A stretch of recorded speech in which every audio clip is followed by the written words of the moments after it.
सभी पत्रकार बंधुओं को नमस्कार।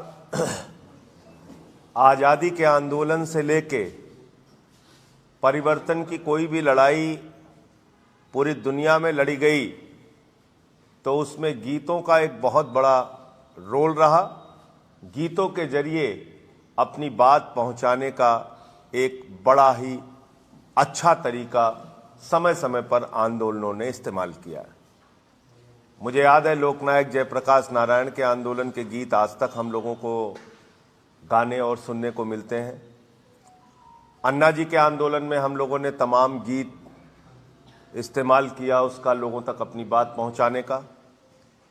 और सबसे पॉपुलर सॉन्ग चुनावी राजनीति में हम लोग जब आए तो 5 साल केजरीवाल दिल्ली के चुनाव में एक बहुत ही धमाल मचाने वाला गाना था, गीत था, जो एक एक जुबान पर गया, एक एक व्यक्ति की जुबान पर गया। और इसी तरह के प्रयास हमारे साथी लोकेश सिंह जी, जो बिहार के सांस्कृतिक प्रकोष्ठ के अध्यक्ष हैं, उन्होंने एक गीत उत्तर प्रदेश के लिए तैयार किया है। अंतरा सिंह जी जो अच्छी गायिका है उनके साथ मिलकर, और इसका टैगलाइन है यहां भी केजरीवाल का झाड़ू छाप आया है। तो झाड़ू छाप पहली बार झाड़ू छाप आया है।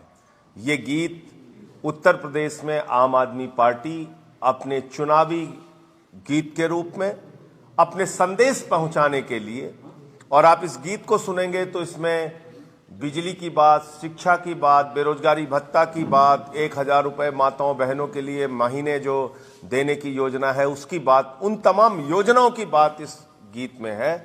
तो मैं चाहूँगा कि ये गीत आप एक बार डाल लें।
आम आदमी पार्टी की सरकार बनते ही सबके बकाया भी माफ करेंगे।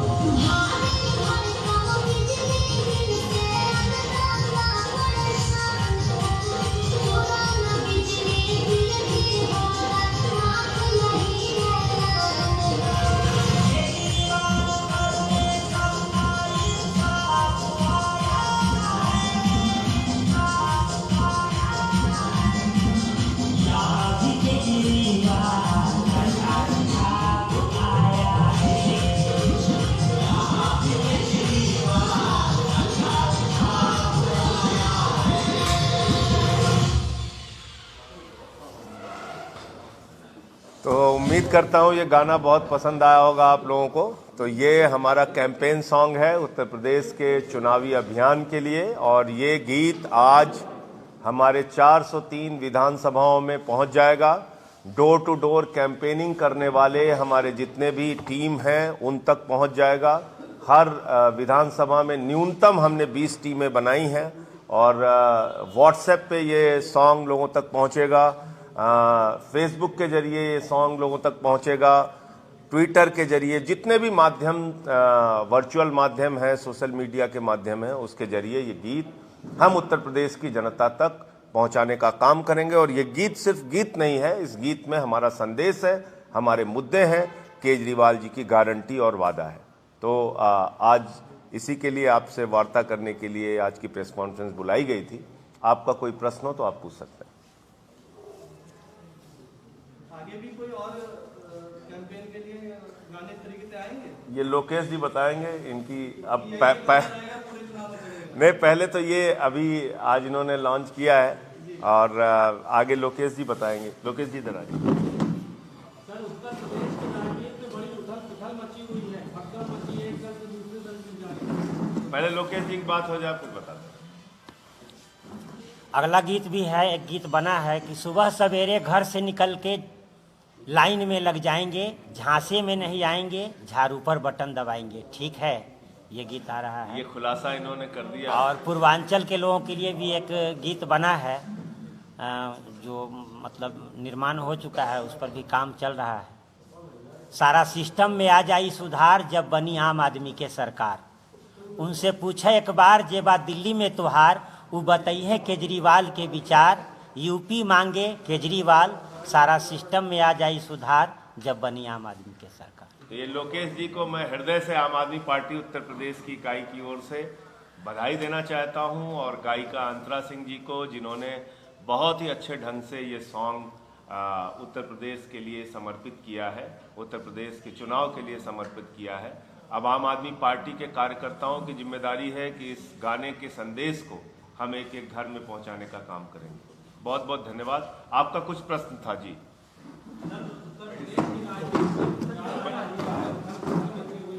ऐसा लोकेश जी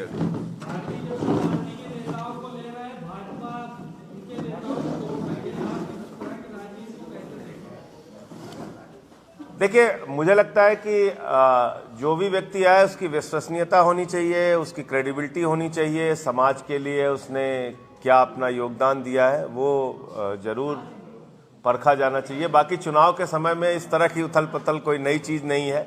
हर चुनाव में इस तरह की उथल पुथल होती है, कुछ लोग इधर से उधर जाते हैं, लेकिन उसमें कैंडिडेट्स के चयन में अब तक जो लिस्ट आई है पार्टियों की, उसने उत्तर प्रदेश की जनता को बहुत बुरी तरीके से निराश किया है। वही घिसी पिटी राजनीति, वही चेहरे सामने आ रहे हैं जिन पर 1000 प्रश्न पहले भी उत्तर प्रदेश की जनता उठा चुकी है। और मुझे तो नहीं लगता कि इन लोगों के हाथ में अगर सत्ता जाएगी तो उत्तर प्रदेश का कोई भला होने वाला है। तो इसलिए इस पर उत्तर प्रदेश की जनता को जरूर विचार करना पड़ेगा। जो चेहरे अब तक पार्टियों की ओर से आए हैं, जो नाम उन्होंने घोषित किए हैं कैंडिडेट्स के, वो प्रदेश की जनता को निराश करने वाले हैं। बीजेपी ने 160 उम्मीदवारों की राजनीति हो गई है उत्तर प्रदेश के चुनाव की राजनीति, अगड़ा पिछड़ा चुनाव हो गई। आम आदमी पार्टी मुद्दों की राजनीति करती है। आम आदमी पार्टी ने खुले तौर पे कहा है हमारा कोई वोट बैंक नहीं है। जिसको 300 यूनिट बिजली फ्री चाहिए वो हमारा वोट बैंक। जिसको बकाया बिजली का माफ चाहिए वो हमारा वोट बैंक, जिसको नौकरियां और बेरोजगारी भत्ता चाहिए वो हमारा वोट बैंक, जिसको किसान के फसल का दाम चाहिए वो हमारा वोट बैंक, अच्छी शिक्षा और इलाज चाहिए वो हमारा वोट बैंक। तो ये जो वोट बैंक की राजनीति करने वाले नेता हैं और ये लोग हैं, इन्होंने हिंदुस्तान के बैंकों को खाली किया है, आम आदमी के बैंक को खाली किया है। तो वोट बैंक से काम नहीं चलेगा। ये बैंक खाली करने वाले लोग हैं जो बुनियादी मुद्दों पे बात करें, जो जनता के लिए काम करके दिखाए, और हमने तो करके दिखाया है। केजरीवाल जी का मॉडल इसीलिए पूरे देश में लोकप्रिय हो रहा है। संजय जी, एक सवाल मेरा है कि चुनाव आयोग का हवाला देते हुए, कोविड का हवाला देते हुए विपक्ष ये आरोप लगा रहा है कि विशेष तरीके से विपक्ष पे कार्रवाई की जा रही है, जबकि भीड़ जो है हर पार्टी के कार्यकर्ता इकट्ठा हो रहे हैं, लेकिन विशेष पार्टी बना के जो है आप देखिए ना, यहाँ पे भी नोटिस एक दिन लगा दिया, और यहाँ जो है पुलिस का पूरा बेड़ा खड़ा रहता है हमारे दफ्तर के बाहर। तो हम लोगों ने तो भाई हाथ जोड़ के मना किया कि अब आप लोगों को मिलना हो तो कहीं घर पे आ जाइए, कहीं दूसरी जगह मिल लीजिए, यहाँ मत आइए, क्योंकि यहाँ तो पता चला हम तो जेल लेंगे, पता चला कोई आदमी मिलने आया उसको बाहर ये लोग गिरफ्तार कर लें। तो इसको चुनाव आयोग को जरूर संज्ञान में लेना चाहिए। क्या भारतीय जनता पार्टी पे भी ऐसी कार्रवाई हो रही है? क्या उन पे भी ऐसी कार्रवाई कर रहे हैं लोग? बीजेपी ने जो उम्मीदवारों की सूची जारी करी है, समाजवादी पार्टी ने फ्री बिजली वाला, वो कोई हैक नहीं कर पाएगा, क्योंकि कहने में और करने में बहुत फर्क होता है। समाजवादी पार्टी भी उत्तर प्रदेश की सत्ता में रही, भारतीय जनता पार्टी भी उत्तर प्रदेश की सत्ता में रही, आज तक 1 यूनिट भी बिजली माफ नहीं किया इन्होंने। जब आम आदमी पार्टी ने पूरे उत्तर प्रदेश में अभियान चला के घर घर जाके कहा कि हम 300 यूनिट बिजली माफ करेंगे, तो अब ये असल और नकल में फर्क होता है। तो असल है आम आदमी पार्टी का मॉडल, केजरीवाल जी का मॉडल, जिसने फ्री बिजली का सपना हिंदुस्तान में पहली राज्य सरकार के तौर पे दिल्ली में पूरा करके दिखाया है, और दूसरी राज्यों में भी हम ही कर सकते हैं।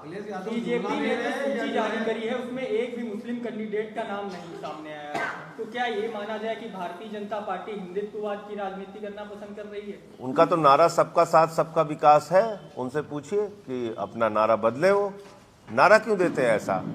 मैं इसीलिए तो कह रहा हूं कि नारे से लेके आचरण तक में, सरकार चलाने की कार्यशैली में सबसे झूठी हिंदुस्तान की कोई पार्टी है तो वो भारतीय जनता पार्टी है। ये तो मैं बार बार कहता हूं। सबसे झूठ बोलने वाली, सबसे नकली नारे देने वाली, जनता को गुमराह करने वाली यही पार्टी है। नारा देते हो सबका साथ सबका विकास, और उसके बाद फिर 80-20 करते हो चुनाव में। मैं तो पूछ रहा हूं इन लोगों से ना, बाबा जी से मैं पूछते पूछते थक गया। भैया प्रभात मिश्रा 80 में था कि 20 में था?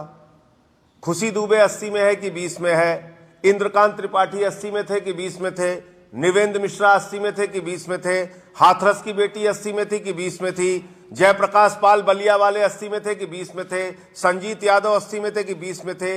1 साल तक सड़क पर बैठा हुआ किसान 80 में था कि 20 में था? वो सुहागिन महिलाएं जिसने सिर मुड़वा के प्रदर्शन किया इस सरकार के खिलाफ, वो 80 में थी कि 20 में थी? वो नौजवान बेरोजगार जो लाठियों से पीटे जाते हैं, वो 80 में थे कि 20 में थे?